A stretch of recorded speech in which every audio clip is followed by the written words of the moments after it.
हे भगवान, बस एक स्टॉक दिला दे जो डबल हो जाए। हे वत्स, हम तुम्हारी भक्ति से प्रसन्न हैं। ये लो 20 स्टॉक का पोर्टफोलियो, इसे 2 साल तक होल्ड करना। हे प्रभु, ये क्या कर दिया।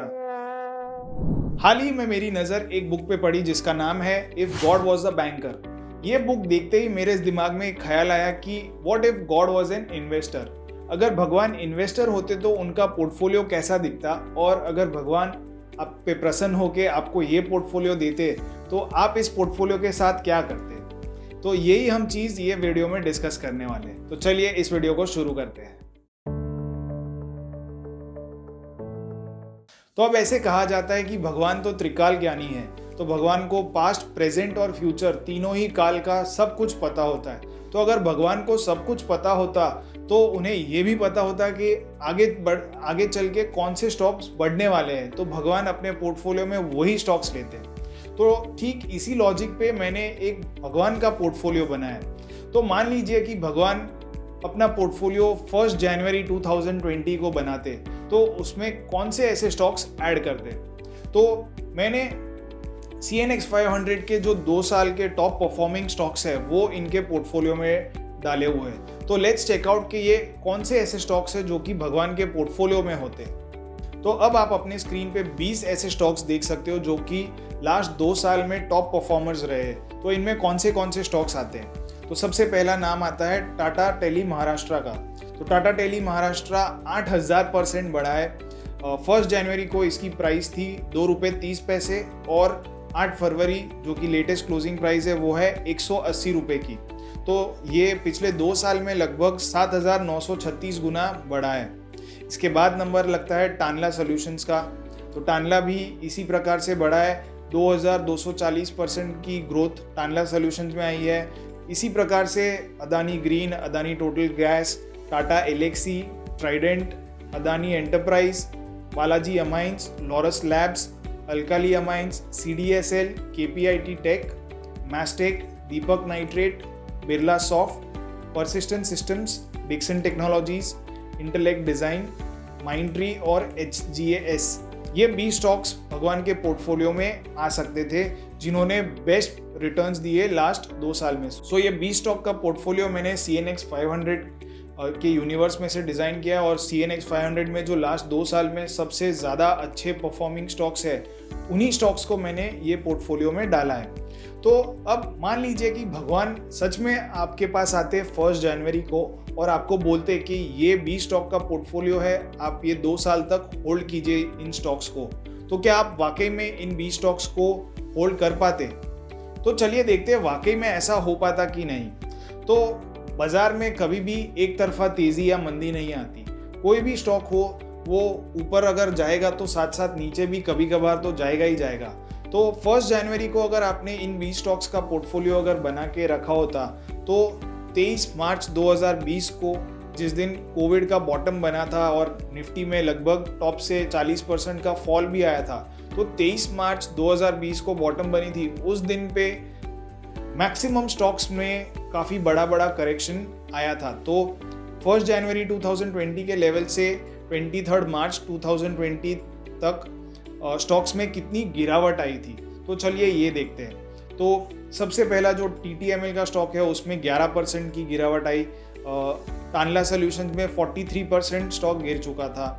अदानी ग्रीन 23% अपने बाइंग प्राइस से, आपके जो बाइंग प्राइस होती 1 जनवरी की, वो बाइंग प्राइस से नीचे गिर जाता। अदानी टोटल गैस में 50% का करेक्शन आ जाता, which is one of the highest.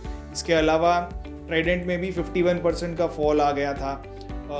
KPIT take और मैस्टेक में 56% तक का फॉल आया था। इंटेलेक्ट डिज़ाइन में 66% का फॉल आया था। तो क्या आप 66% ऑन एन एवरेज अगर आप देखें तो लगभग 30 से 40%, 50% तक हर एक स्टॉक में करेक्शन आया है। कुछ ही ऐसे स्टॉक्स थे जिनमें इनसे कम परसेंटेज का फॉल आया था। तो क्या आप वाकई में ड्यूरिंग दिस करेक्शन आप ये स्टॉक होल्ड कर पाते। आई एम श्योर कि बहुत सारे लोगों को पसीने छूट गए होंगे और नहीं होल्ड कर पाए होंगे। They would have started doubting themselves and may be even God. तो मान लीजिए कि अगर आपने हर एक स्टॉक में 1-1 लाख रुपए लगाए होते और ये 20 लाख रुपए का पोर्टफोलियो आपने 1 जनवरी 2020 को बनाया होता, तो आपका पोर्टफोलियो 23 मार्च 2020 को लगभग 6 लाख रुपए से गिर चुका होता। तो लगभग 13,70,000 रुपए के करीब आपका ये पोर्टफोलियो की वैल्यू हो गई होती। तो केवल 3 महीने में आपके पोर्टफोलियो की वैल्यू 32% से गिर जाती। तो क्या आप इस दिन को देखने के लिए तैयार थे? मुझे यकीन है कि बहुत सारे लोगों में ये ऐसे ड्रॉडाउन्स देखने की क्षमता नहीं है। तो ये ड्रॉडाउन तो टॉप 20 परफॉर्मिंग स्टॉक्स का है। अगर मान लीजिए कि आपके पोर्टफोलियो में ये 20 स्टॉक्स ना होके कोई और स्टॉक्स होते तो उनका शायद ड्रॉडाउन इससे भी ज़्यादा होता। तो क्या आप में वो क्षमता थी कि आप ये ड्रॉडाउन्स के थ्रू जा सकते, अपने पोर्टफोलियो को होल्ड करके रख सकते? आई एम श्योर कि बहुत लोगों में ये कैपेसिटी नहीं होगी। लेकिन अगर आपके पास पेशेंस होता तो अगर आप ये पोर्टफोलियो को होल्ड करके रखे रहते तो लगभग 2 साल बाद 8 फरवरी को ये पोर्टफोलियो की वैल्यू 2,31,00,000 रुपए हो गई होती। तो 20 लाख आपका इन्वेस्टमेंट और लगभग 2,12,00,000 रुपए का प्रॉफिट ये पोर्टफोलियो आपको दे सकता था।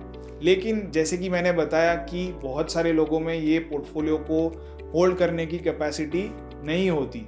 तो ऐसे में हम इस चीज़ से क्या सीखते हैं, हमारी क्या सीख है?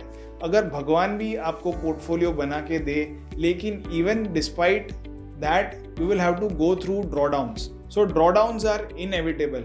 आपको कोई भी अच्छे से अच्छा व्यक्ति पोर्टफोलियो बना करके दे, लेकिन वो अच्छे से अच्छे स्टॉक्स भी ड्रॉडाउन से गुजरते हैं, तो आपकी जो पोर्टफोलियो बनाने की स्ट्रैटेजी है उसमें इस पर्टिकुलर चीज़ का खास ध्यान देना चाहिए कि आपके स्टॉक्स नीचे गिरेंगे। और अगर आप में वो क्षमता नहीं है वो स्टॉक्स को नीचे गिरते हुए देखने की, तो आपको इन्वेस्टमेंट्स कम करना चाहिए या फिर नहीं करना चाहिए। इसके बाद नंबर लगता है वॉलेटिलिटी का। You will have to learn to live with volatility.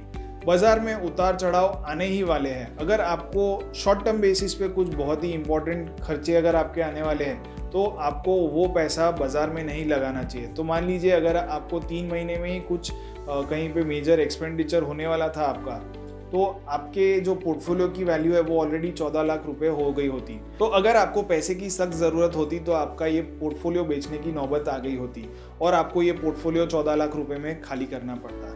तो क्या आप उसके लिए तैयार थे? आई एम श्योर कि बहुत लोग ऐसे तैयार नहीं होंगे। तो इसीलिए अगर आपको शॉर्ट टर्म के लिए पैसे की ज़रूरत है तो आपको वैसे फंड्स कहीं और लगाने चाहिए जहाँ पे आपके फंड्स सिक्योर्ड रहे, ना कि इक्विटी मार्केट्स में लगाने चाहिए जहाँ पे वॉलेटिलिटी बहुत ज़्यादा होती है और रिटर्न्स लंबे अवधि में ज़रूर मिलते लेकिन शॉर्ट टर्म में पैसा नहीं बन पाता। इसके बाद बात आती है डाइवर्सिफिकेशन की।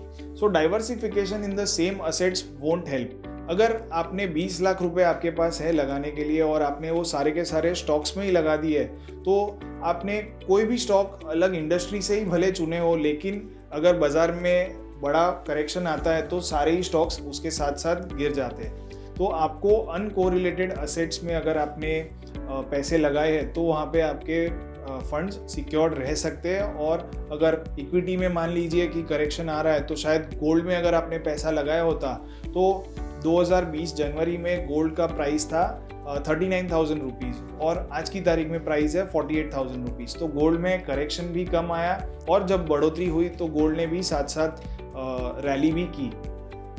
तो आपको डाइवर्सिफाई अगर करना है तो अनकोरिलेटेड असेट्स में करना चाहिए। तो चलिए अब बात करते हैं 3 major learnings from this thing. सबसे पहली चीज़ है कि returns come from staying invested. अगर आप लंबे ड्यूरेशन तक बाजार में अपने पोर्टफोलियो के साथ बने रहेंगे तो ही आपको अच्छे रिटर्न्स मिलेंगे, क्योंकि हमने देखा कि अच्छे से अच्छे स्टॉक्स भी ड्रॉडाउन से गुजरते हैं। तो अगर आपको पैसे बनाने हैं तो you will have to go through this drawdown and stay invested for the longer duration to make substantial returns. दूसरी चीज़ है कि you will have to keep reasonable expectations. तो हमने देखा कि अगर आपने बेस्ट परफॉर्मिंग स्टॉक्स का भी पोर्टफोलियो बनाया है तो आपका जो रिटर्न्स है वो 10x हुआ है, तो वो भी 2 साल में हुआ है। तो आपको बाजार में रीजनेबल एक्सपेक्टेशंस लेके उतरना है। मैं बहुत बार लोगों को देखता हूँ कि वो झटपट करोड़पति बन जाना चाहते हैं, लेकिन ये सिर्फ फिल्मों में होता है। रियल लाइफ में 2 दिन में कोई करोड़पति नहीं बनता। तो अगर आपने 20 बेस्ट परफॉर्मिंग स्टॉक्स का भी पोर्टफोलियो बनाया है तो आपका वो पोर्टफोलियो 20 लाख से 2 करोड़ 31 लाख ही हुआ है, which is about 10 to 11 times your initial investment. तो अगर आपको बाज़ार से अच्छा पैसा बनाना है तो आपको रीजनेबल एक्सपेक्टेशंस रखनी है। अगर आप एक ही दिन में अपना पैसा डबल या ट्रिपल करना चाहोगे तो सूनर और later you will eventually end up losing all the capital. तो इस बात का खास ध्यान रखें। और तीसरी सबसे इंपॉर्टेंट चीज़ ये है कि you will have to pick stocks that fall less during down trend. तो इसका बहुत ही ज़्यादा साइकोलॉजिकल इम्पैक्ट आता है। जैसे कि मैंने बताया कि हर एक स्टॉक एक ड्रॉडाउन से गुजरेगा ही, लेकिन मान लीजिए कि अगर एक स्टॉक केवल 10% ही गिरता है ब्रॉडर करेक्शन जब मार्केट में आता है, तो उसको होल्ड करने की कैपेसिटी आपकी ज़्यादा रहेगी। इसके अगेंस्ट अगर मान लीजिए कोई एक स्टॉक 60% गिर जाए तो जैसे ही वो रिकवर करेगा आप उसमें से एग्जिट अपॉर्चुनिटीज़ ढूंढोगे। तो जब आप स्टॉक सिलेक्ट करते हो तो आपको इस बात का खास ध्यान देना है कि वो स्टॉक गिरते बाजार में कितना गिर सकता है। अगर वो कम गिरेगा तो चांसेस है कि आप उसे ज़्यादा देर तक होल्ड करके रख पाओगे and then that stock will add value to your portfolio. तो आज के इस वीडियो को यहीं समाप्त करता हूँ। मुझे उम्मीद है कि आपको ये वीडियो हमारे बाकी वीडियोस के जैसे ही पसंद आया होगा। अगर आपको ये वीडियो पसंद आ रहा है तो हमारी चैनल को ज़रूर सब्सक्राइब कीजिए और भगवान के पोर्टफोलियो के ऊपर आपकी क्या टिप्पणी है, आपके क्या फीडबैक है, आपके क्या कमेंट्स है ये बताइए। क्या आपको ऐसा कोई स्टॉक मिला है जिसने बहुत ही फिनोमिनल रिटर्न्स दिया है? तो नीचे कमेंट सेक्शन में ज़रूर बताइए। Thank you.